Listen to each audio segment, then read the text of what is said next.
nonsense, the reaching out to friends who'd all taken her parents' side, everyone turning their backs on her after 17 years. Well, she didn't really have any strength to draw on at the moment. Some days Liv thought she was on track to have real power, if she worked at it. Today did not feel like one of those days. 120. Take it or leave it. $120. That was the value of the only thing she had left to remember her grandmother. Her grandmother, Emily, who used to read her palm and her tarot, and who used to tell her that her magic was as clear on her face as sunshine. $110. Plus the 20 in her pocket. If she walked to Augusta, she could get the bus ticket and still have money left for food. Fine, she said, undoing the metal clasp. She set the watch on the counter, while the man reached into his pocket and pulled out a large wad of bills. He flipped through them until he found a $100 bill and a $20 bill, and he handed them over to Liv like he was giving her a real gift. She took the money and ran, the clunk of the cowbell the last indignity of the encounter, though that wasn't quite true, was it?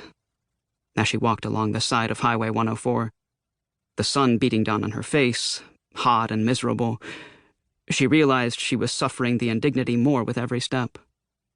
She pulled out her phone, hoping at least that Uncle Theo had responded to her friendivist message by now. If anyone would understand the soul-crushing ordeal that had been her week, it'd be him. She was counting on that. But no response. She tried to steady her breathing. She was still okay. As long as he responded before she got to New York, or before her parents realized they had the power to stop paying for her phone, since they'd said she was quote-unquote dead to them, then everything would work out. Even if he didn't respond, surely she'd be able to find some way to track down his address once she got to New York. Or maybe she'd start sending friendivist messages to his New York friends if she hadn't heard back by the bus ride. She was walking a few feet off the shoulder of the road, hardly paying attention to the cars that sped by. Even when she heard the crunch of gravel just ahead of her, she barely looked up.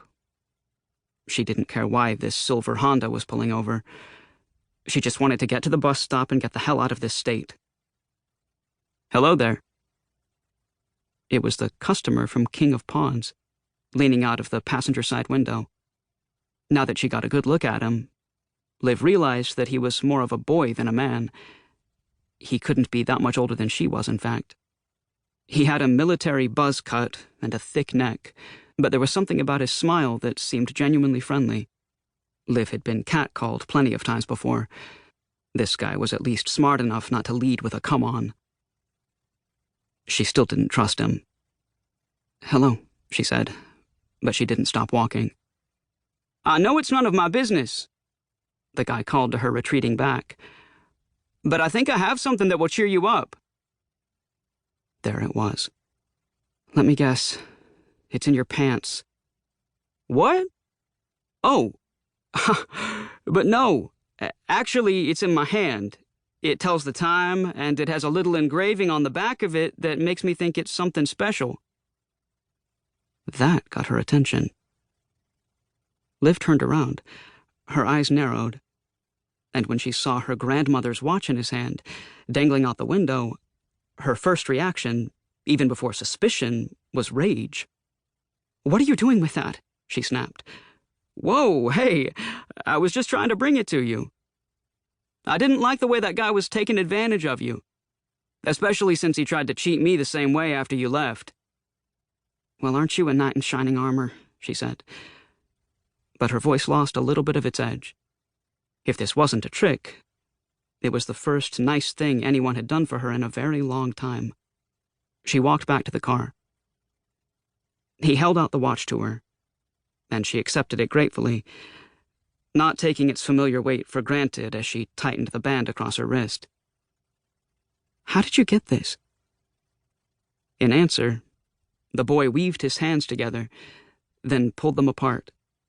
A tiny light seemed to be flickering to life between his palms, but just as Liv squinted to get a better look at it, a bright flash in her peripheral vision caught her attention and made her spin.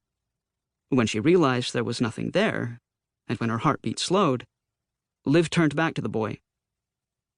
Like that, he said.